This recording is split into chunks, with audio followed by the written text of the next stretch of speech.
Students, today I will discuss about the gametogenesis. तो आज के वीडियो लेक्चर में हम आपको बताएंगे कौन से हार्मोन्स इसेंशियल होते हैं इन द स्पर्मेटोजेनेसिस प्रोसेस। तो आज डिस्कस होगा hormones essential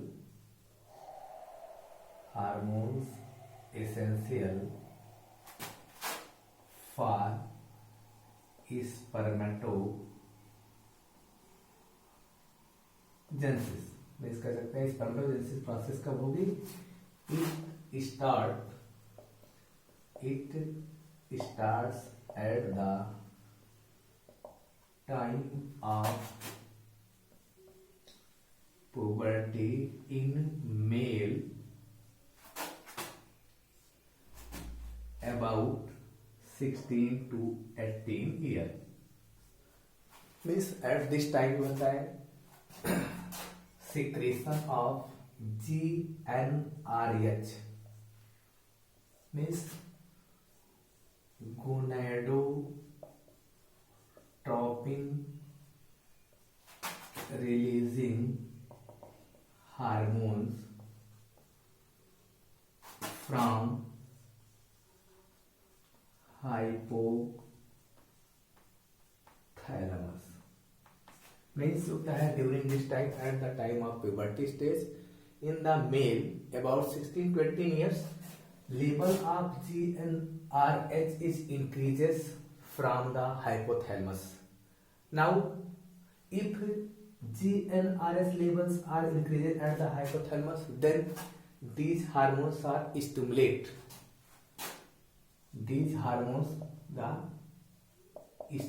the pituitary glands, stimulates the pituitary glands। किसके लिए? For secretion of two main hormones, LH and FSH। LH means luteinizing hormones, FS means follicle stimulating hormones। तो यहाँ पे आपको ध्यान देना है at the time of puberty stage in male level of GnRH gonadotropin releasing hormones are increases from hypothalamus. जब hypothalamus में GnRH का लेवल बढ़ता है प्यूबर्टी स्टेज में, ड्यूरिंग दिस टाइम क्या होता है? It stimulate the pituitary glands. किसके लिए? For the secretion of two main hormones LH and FSH। It is also called as the gonadotropin hormones। Now LH hormones and FS hormones. अब हम बात करते हैं LH हार्मोन्स के बारे में। नाउ क्या होगा? LH hormones act on the Leydig cell और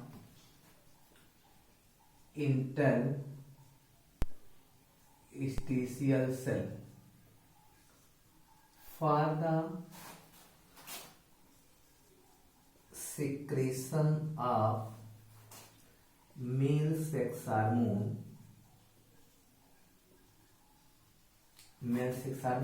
androgen। male sex hormone androgen means testosterone।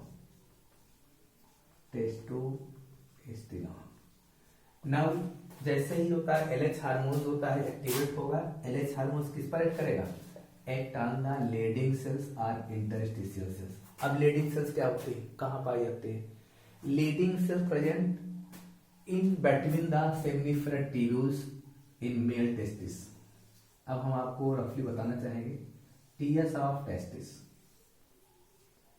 यहां पर देखिए सेमिनिफेरा tubules,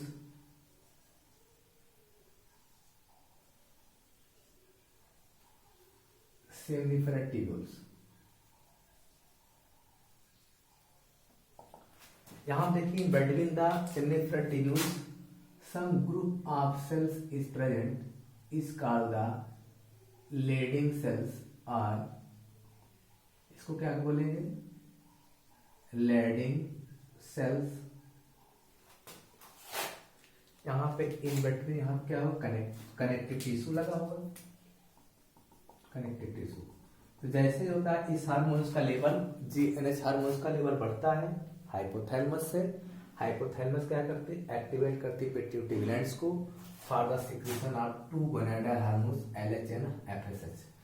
now LH hormones act on the Leydig cells और interstitial cells for the secretion of male sex hormones androgen and testosterone. Interstitial cells or leading cells is present in between the seminiferous tubules.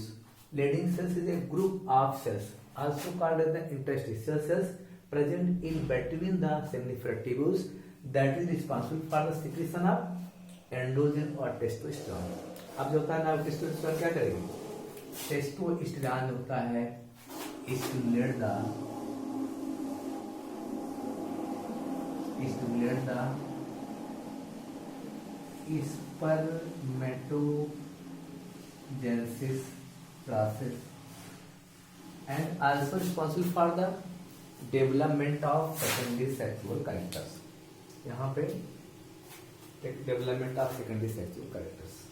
Now FSH, हम बात करेंगे FSH के बारे में।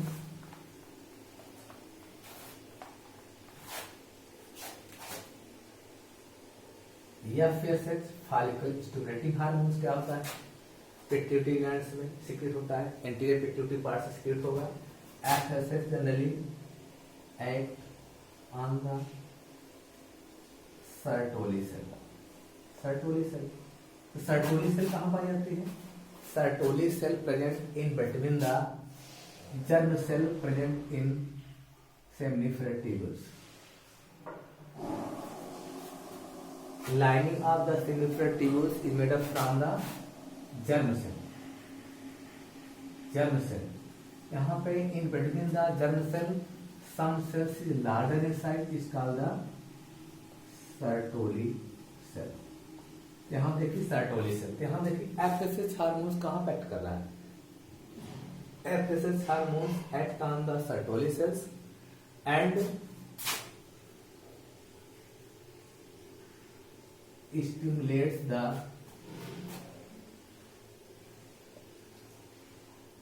spermiogenesis process। spermiogenesis यहाँ मैंने बताया स्पर्मेटोजेनेसिस, यहाँ मैंने बताया स्पर्मियोजेनेसिस। स्पर्मेटोजेनेसिस क्या होता है,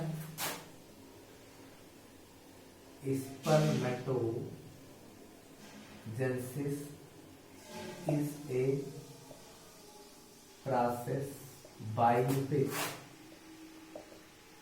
haploid male gamete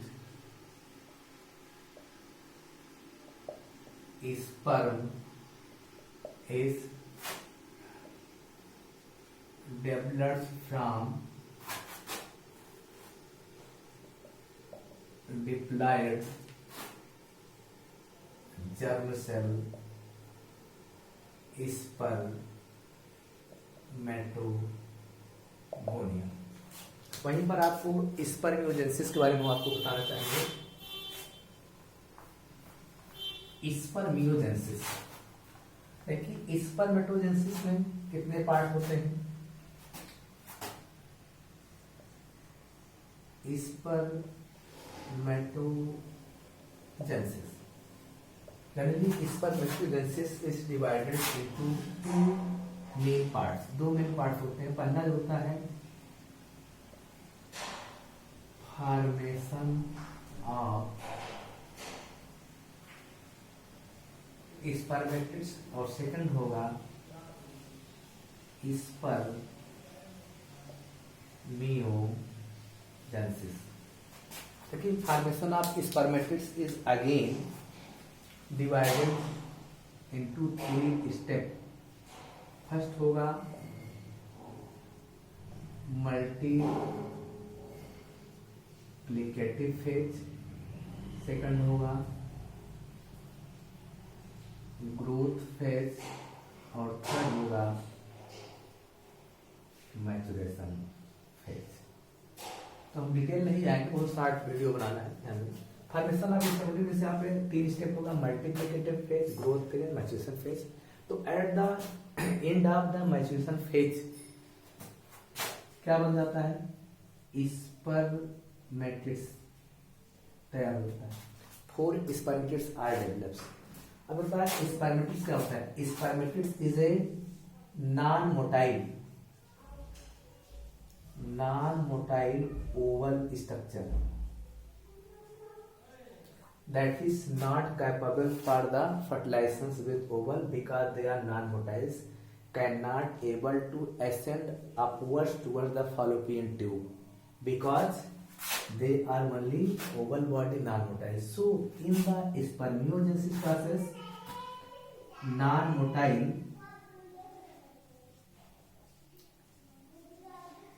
spermatids is metamorphosed to forms motile spermatozoa is called spermiogenesis process. Spermiogenesis process means यहाँ पे एक अप्लाइड ओवल बॉडी से क्या बनेगा, हेड एंड टेल का फॉर्मेशन होगा जिसे कहेंगे spermatozoa. Now spermatozoa is capable to the fertilization with ovum. तो हम आपको इसमें बहुत ज़्यादा डिटेल नहीं ले जाए, बस ओवरऑल बता दिया गया। नेक्स्ट फिर आगे वीडियो